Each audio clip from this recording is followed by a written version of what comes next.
안녕하세요. 오늘의 데일리 뉴스레터에 오신 것을 환영합니다. 1. 더럽고 사악한 사본. 2. 터키의 치명적인 실수. 3. 인도네시아의 치명적 실수. 한번 진실을 알아봅시다. 수백 개가 넘는 결함투성이 스텔스기가 최고의 전투기로 각광을 받고 있는 것이 현재 전 세계가 국의 전투기 기술력의 한계라고 본다. 그만큼 어렵고 첨단 기술에 집약된 것이 5세대 전투기 개발과 제작이다. 최근 시제 2호기의 비행까지 성공시키며 순조롭게 진행되고 있는 국산 초음속 전투기 KF-21 사업. 20년간의 시행착오로 상당히 수준 높은 성능을 확보한 덕에 사업을 끝마치고 나면 세계 각국으로 불티나게 팔려나갈 것으로 예상되는데요. 최근 예상치도 못한 곳에서 강력한 복병을 마주쳤다고 합니다. 저 멀리 지중해에서 튀르키예가 TFX라는 이름으로 만들고 있는 새로운 전투기가 그 주인공입니다. 개발 전후의 과정에서 닮은 부분도 많고 목표하는 성능도 비슷해 가격이 싸다면 정말로 KF-21한테는 버거운 상대가 될 수도 있다고 하는데요. 최근에는 그 시제기가 실제로 조립되는 과정이 담긴 영상이 공개되어 큰 이목을 끌었습니다. 그런데 이때 공개된 모습을 잘 뜯어보니 무언가 어설픈 부분이 한두 군데가 아니라서 전 세계에서 웃음거리가 되고 말았다고 합니다. 튀르키예의 TFX 사업에 무슨 일이 생겼던 것인지 함께 알아보겠습니다. 미국이 F-22 랩터와 F-35 라이트닝을 선보인 후로 현대 공중전의 주인공은 순식간에 5세대 전투기로 뒤바뀌었습니다. 레이더에 잡히는 것 자체를 거부하는 스텔스는 그 이전 세대 전투기들이 쌓아 올린 전투교리를 단번에 무너뜨리는 일대파란을 몰고 왔죠. 세계 각국은 너나 할 것 없이 이 5세대 전투기의 확보에 나섰지만 미국의 차원이 다른 기술력을 따라잡을 수는 없었습니다. 그래서 현재까지도 서방에서 5세대 전투기는 미국이 만든 F-22와 F-35밖에 없고 공산권에서도 중국의 J-20과 러시아의 Su-57밖에는 5세대기를 만들어내지 못했는데요. 그나마도 J-20은 출시 전부터 꾸준히 그 성능을 의심받고 있고 Su-57은 아예 제 성능이 아니라는 것을 다 들켜버린 상태죠. 그래서 현재는 사실상 F-35를 얼마나 갖고 있느냐가 공군력의 지표가 되어버렸습니다. J-20이나 Su-57은 선택지가 되지 못하고 F-22는 수출은커녕 생산조차 더 이상 하지 않기 때문입니다. 그런데 F-35도 아무나 사올 수 있는 물건은 아니죠. 말 그대로 천문학적인 가격과 유지비가 나가는 데다가 미국 측에서 외교적으로 관계가 애매한 국가한테는 팔아주지도 않습니다. 이런 상황이 되다 보니 최소한의 공급력을 확보하기 위해 한 가지 선택지밖에 남지 않게 되었습니다. 바로 국산 기술로 5세대기를 만들어내는 것입니다. 미국한테서 F-35를 사올 수 있었던 국가들도 미국에 의존할 수밖에 없는 구조에서 벗어나기 위해 5세대기의 국산화를 꾀하고 있습니다. 물론 이것도 말처럼 쉬운 일은 아니죠. 5세대기 개발에 도전이라도 하기 위해서는 애초에 군용기를 개발해본 노하우부터가 있어야 합니다. 그래서 현재 이에 뛰어든 곳은 스웨덴, 일본, 인도, 영국, EU, 한국 등 이름 좀 날리는 전투기들을 만들어낸 적이 있는 나라들 뿐입니다. 그런데 이 국가들과는 다르게 별다른 노하우나 기술력을 가지지 못했는데도 5세대기 개발에 뛰어든 곳이 있었으니 바로 튀르키예입니다. 튀르키예는 2010년부터 TFX라는 사업명으로 5세대급 성능을 목표로 하는 전투기의 개발을 시작했는데요. 이틀이 내놓은 개발 계획에 따르면 현재 예비 설계를 진행 중이고 내년에 상세 설계를 마치고 시제기를 내놓을 예정입니다. 그리고 2026년에 첫 비행을 할 예정이라고 하죠. 첫 비행 시의 성능은 4.5세대, 2030년 이후 실전 배치할 시의 성능은 5세대에 해당할 수 있도록 만드는 것이 목표라고 하는데요. 단 16년 만에 아무런 기술적 기반이 없는 상태에서 이루기에는 상당히 무모한 목표입니다. 다만 만에 하나라도 이를 튀르키예가 이뤄낸다고 하면 2026년부터 배치되는 KF-21의 강력한 경쟁자가 될 수 있습니다. KF-21의 경우 현재 4.5세대의 성능을 갖추고 있고 2029년부터 5세대 성능의 블럭 20을 양산하게 됩니다.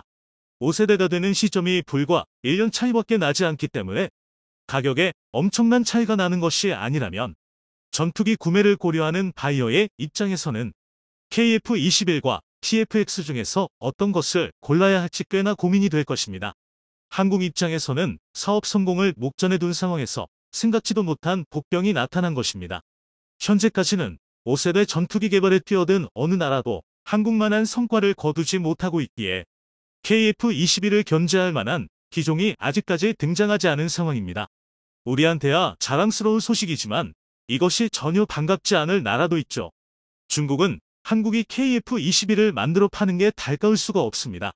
수출 시장에서 잘 나갈 것이 불보듯 뻔한데 팔리면 팔릴수록 규모의 경제가 적용되어 생산 단가가 점점 떨어질 것이고 한국은 점점 더 쉽게 공군력을 확충할 수 있게 되기 때문입니다.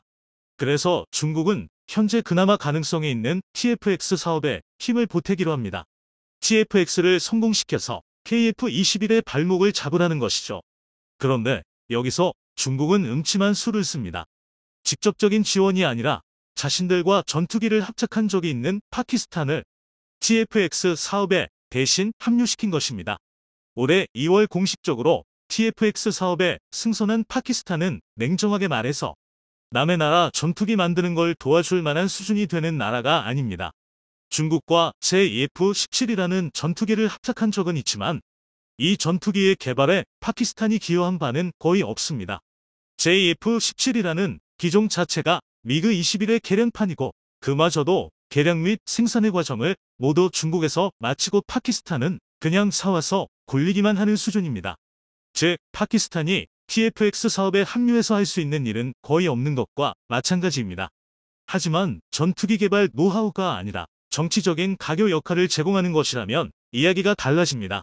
파키스탄은 중국과 무기 합작을 했을 만큼 가까운 사이이고 튀르키예가 얻을 수 있는 기술이 전혀 없는데도 파키스탄을 TFX 사업에 흔쾌히 받아준 것은 파키스탄을 통해서 중국의 최신 기술을 받아오려는 심산이라는 것입니다.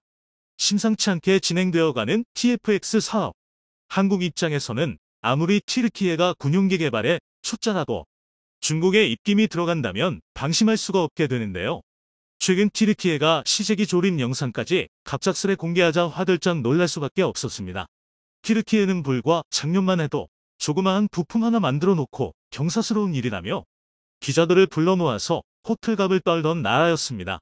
그때만 해도 전 세계가 튀르키예의 오버액션을 보고 고개를 가로저었는데요. 파키스탄이 사업에 참여하자마자 채 1년도 되지 않아 어느 정도 형상을 갖춘 시제기 원형이 튀어나온 것입니다. KF-21이 상당한 성과를 보이고 있다고는 하지만 아직은 완전한 사업 성공을 장담할 수 없는 상황에서 튀르키예가 이렇게까지 속도를 내서 추격해오면 한국은 마른 침을 삼킬 수밖에 없습니다. 한국뿐만이 아니라 세계 각국 역시 유례가 없다고 말해도 좋을 만한 엄청난 개발 속도에 놀라지 않을 수가 없었는데요. 영상을 자세히 뜯어보니 다행히도 이런 걱정은 비유였음이 밝혀졌습니다. 보통 시제기 조립의 단계가 되면 최소한 비행이 가능한 무언가가 만들어졌다는 의미지만 튀르키예는 애초에 보통의 경우가 아니었습니다. 영상에 담긴 TFX는 말 그대로 깡통 그 자체였습니다. 겉모습은 전투기의 형상이었지만 외장 틈새로 보이는 내부에는 전선 한 가닥조차 없었습니다. 쌍발 엔진이 있어야 할 자리엔 거대한 구멍 2개가 있을 뿐이었고 콕핏도 마찬가지로 전자장치능기형 스위치 1개도 심지어는 사출 좌석조차도 없었습니다. 그러면서 그걸 그대로 보여주긴 또 민망했는지 캐노피는 덮어놓았죠. 이 정도로 허접한 모습을 대놓고 보여주니 사실상 높으신 분들이 시찰 나오니 뭔가 보여줄 게 필요해서 급조해 놓은 것이 아니냐는 소리까지 나왔습니다. 그리고 이런 예상의 쐐기를 박는 것이 영상 말미에서 양복을 입은 누군가가 기수에다 리벳을 박는 모습이 찍힌 것이었습니다. 기술자가 아닌 문외한이 시제기라고는 하나 조립 과정에 손을 대는 것은 어불성설이지만 정치인들의 치적사케나 보여주기식 쇼라고 하면 이상할 것도 없어지기 때문입니다. 전투기의 개발은 보통 일이 아닙니다. 한국 역시 훈련용 프롭기인 KT-1, 훈련기 T-50, 경전투기 FA-50이라는 먼 길을 거쳐서야 겨우 KF-21이라는 봉우리에 도달할 수 있었죠. 튀르키예의 경우도 처음엔 이 비슷한 절차를 밟으려고 했습니다. 그 증거가 휴르커스 프로훈련기입니다. 튀르키예는 이 휴르커스의 개발에만 해도 엄청난 고생을 했죠. 자국 공군의 요구 성능을 맞추는 데만도 3종의 파생형을 만들어야 했고 도중에 테스트 기체가 추락한 사고는 군사 기밀로 은폐되었습니다. 이러고도 여전히 요구 성능을 완벽히 맞추지는 못했고 불완전한 기체조차 예산이 없어 한 손으로 쓸 만큼밖에 만들 수 없었습니다. 기초훈련기로 15년을 띵띵거린 나라가 바로 튀르키예입니다. KT-1과 휴르커스의 개발 시기로 미루어 보아 한국과 튀르키예의 항공기 기술은 약 20년의 격차가 있습니다. 튀르키예가 제대로 된 기술 발전 절차를 밟으려면 T-50과 FA-50의 단계에 해당하는 항공기를 만들고 지나가야만 합니다. 원래는 튀르키예도 그럴 생각이었고 T-50과 비슷한 역할을 하는 고등훈련기 휴르젯을 만들 예정이었죠. 그런데 갑자기 휴르젯 계획은 온데간데 없이 사라지고 프롭기에서 5세대 전투기로 중간 단계를 건너뛰는 도전을 하겠다고 나서니 잘 될 턱이 없는 것입니다. 현재 TFX는 엔진조차 제대로 정해지지 않았습니다. 목표 출력만 있을 뿐 실체가 없으니 풍동 실험도 제대로 될 리 없고 풍동 실험이 되지 않으면 구체적인 형상도 있을 수 없죠. 그러니 이번에 영상에서 공개된 TFX의 깡통마저도 실물이라고 하기 어렵습니다. 이런 상태로는 KF-21의 대항마가 되는 것은 어림도 없죠. 파키스탄이라는 변수가 있기는 하지만 아직까지 중국은 튀르키예의 전투기 기술을 넘겨줄 정도로 신뢰하지는 않는 모양입니다. 결국 다시 KF-21은 경쟁자 없는 독주를 이어갈 수 있을 것으로 보이는데요. 튀르키예의 사례는 첨단 기술의 분야에서 단연간의 노력과 시행착오 없이 무언가를 이루는 것은 불가능하다는 걸 여실히 보여주는 반면교사밖에 되지 않았습니다. 몇 달 전 한국과 대규모 방산 계약에 도장을 찍었던 폴란드. 이들이 최근 믿을 수 없는 파격 행보로 전 세계를 놀라게 했습니다. 이번에 한국과 거래한 FA-50 경전투기의 대금 일부를 선수금으로 한 방에 입금했는데 그 금액이 무려 1조 2천억 원에 달했기 때문입니다. 이는 4조 원이 넘는 FA-50 스트 거래 금액의 3할에 달하는 수준인데요. 파격적인 행보인 만큼 폴란드가 한국에 내건 특별한 조건이 있었다고 합니다. 하지만 이만한 금액을 계약한 지 불과 2달 정도밖에 안 된 시점에서 일시불로 때려 넣어주니 한국은 두말할 것 없이 그 조건을 받아들였다고 하죠. 한편 폴란드와는 다르게 분담금 문제로 한국을 오랫동안 짜증내게 해왔던 인도네시아는 폴란드의 갑작스런 행보에 한국이 자신들을 내칠까봐 발등에 불이 떨어졌다고 하는데요. 폴란드의 조바심은 동큰 씀씀이라는 형태로 나타났습니다. 두 이웃나라가 매일 사활을 걸고 싸우는 와중에 우크라이나에 엄청난 규모의 지원을 쏟아붓고 있는 폴란드 역시 자신들의 생존을 보장해줄 수단이 필요했습니다. 미사일이 국경선을 넘어 M1 국민들까지 희생되자 급기야 폴란드는 단 하루라도 빠르게 전력을 확충해야만 한다는 강박에 사로잡힌 모양입니다. 그리고 그 반사이익은 한국이 받습니다. 무기 수출 계약의 통상적인 선수금은 10% 수준이고 방산 거래라는 것이 원체 기본적인 규모가 큰 탓에 지급 시기도 1년의 유예를 인정하는 것이 관례입니다. 하지만 폴란드는 계약을 그렇게 궁뜨게 진행했다가는 무기를 받기도 전에 나라가 사라질지도 모른다고 생각하고 있습니다. 기존의 구소련제 미국기를 대부분 우크라이나에 공유한 만큼 가장 전력 공백이 심각할 것으로 여겨지는 전투기 계약에서 그런 조바심이 잘 드러났습니다. 한국과의 총 계약 금액 30억 달러 중 약 3할가량이 되는 9억 달러를 선수금으로 한 방에 털어놓아버린 것입니다. 기존의 관례를 깨는 이변에 가까운 행동이었습니다. 그러면서 이들이 한국에 요구한 것은 단 한 가지, 납기를 철저하게 지키라는 것뿐이었죠. 폴란드가 한국에서 구매한 경전투기 FA-50의 납품은 내년부터 시작되어 2028년에 완료됩니다. FA-50 초도분 12대는 내년 8월 폴란드로 향하게 됩니다. 그 전에 폴란드는 내년 초쯤 한국에 정비사와 조종사들을 보내 교육훈련을 끝마칠 예정이고 본토에는 정비고, 계류장, 활주로 등 부대 시설들과 인력을 마련할 것입니다. 이 스케줄이 잘 이행되면 폴란드는 FA-52 폴란드 땅을 받자마자 즉시 작전 수행 능력을 부여할 수 있게 될 것으로 보입니다. 한국 역시 바쁜 일정표를 소화해야만 할 것으로 보입니다. 계약분 48대가 모두 블럭 20 기반으로 제작된 FA-50PL이 될 예정인데 당장 그 4분의 1인 12대가 내년에 폴란드에 넘어가야 하고 그때까지 업그레이드를 끝마쳐야 하기 때문입니다. 블럭 20에서 추가되는 주요 사양은 암램, 중거리, 공대공, 미사일의 통합, 이사 레이더 탑재, 공중급유 시스템 등입니다. 공중급유의 경우 그 형상까지 이미 나와 있어 문제가 되지 않지만 이사와 암램의 경우 시간이 상당히 촉박할 것으로 보이는데요. 이사의 경우 아직 어떤 기종이 들어갈지 정해지지도 않았고 암램의 경우 항전 장비와의 통합 과정이 필요하기 때문입니다. 본래 FA50 블럭 20에는 KF21에 탑재됐던 이사 레이더를 소형화해서 탑재할 계획이었습니다. 타이 측에서도 한화와의 협의에 시간이 걸리더라도 국산 이사를 넣겠다는 의지가 있었죠. 하지만 큰손 고객인 폴란드가 시간에 타협할 수가 없는 상황이다 보니 FA50 블럭 20의 해외 판매용에 한정해서는 미국제 이사를 탑재하기로 했습니다. 이 해외 판매용 FA50 블럭 20에 탑재될 이사 레이더는 현재 레이시온과 노스로 그루먼이 경합 중에 있습니다. 레이시온의 신형 공랭식 이사인 팬텀 스트라이크와 노스로 그루먼의 어넵 830i 그 대상 기종이네요. 어넵 83은 현재 F16V에 탑재되고 있다는 장점이 있지만 사이즈와 전력 문제로 인해 FA50의 체급에 맞게 다운사이징을 거쳐야 한다는 문제점이 있어 시간의 여유가 없는 현 상황에서는 승산이 별로 없습니다. 반면 팬텀 스트라이크의 경우 처음부터 작은 항공기에 알맞은 사이즈로 개발되었기 때문에 FA50에 당장이라도 동합할 수 있어 FA50PL에는 팬텀 스트라이크가 탑재될 것으로 거의 확정된 상태입니다. 그리고 이렇게 되면 추가적인 이득을 볼 수 있는데 암램과의 통합이 더 용이하다는 것입니다. FA50의 고질적인 단점으로 꼽히던 것이 바로 시계외 전투 BVR 능력의 한계가 명확했던 것인데요. 블럭 10 업그레이드를 통해 단거리 공대공 미사일 사이드와인더를 블럭 20 업그레이드를 통해 중거리 공대공 미사일 암램을 동합함으로써 그 태생적인 한계를 극복할 예정입니다.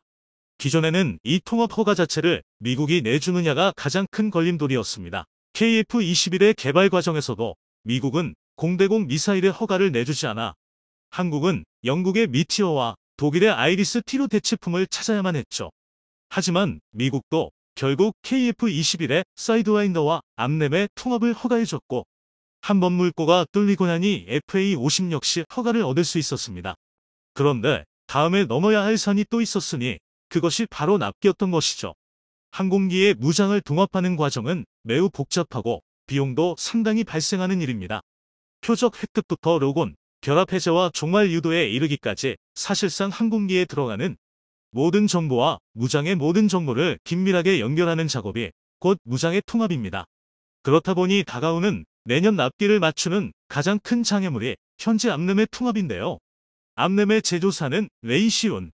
만약 이사 레이더로 같은 제조사의 팬텀 스트라이크를 채택하게 되면 이 동합 과정을 단축하는 효과를 상당히 볼 수 있을 것으로 보입니다. 물론 이렇게 큰 문제점들을 극복하더라도 1년도 되지 않는 기간에 12대에 달하는 전투기를 만들어내야 하는 만큼 타이의 직원들은 경무에 시달릴 예정입니다. 그나마 초도 분량 12대는 국내 공급 예정이었다 타-50의 기고를 이용하는 방식을 택한 만큼 조금은 수고를 덜 수 있을 전망이기는 합니다.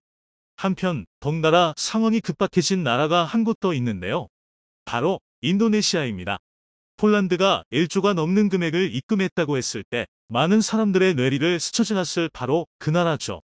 인도네시아가 한국에 지급했어야 할 개발 분담금의 좀 해계약 1조 규모였고 이걸 현물로 지불하겠다느니 줄 돈이 없다느니 하며 차일피일 미뤄대서 앞으로 받아내야 할 금액만 무려 8천억에 달합니다.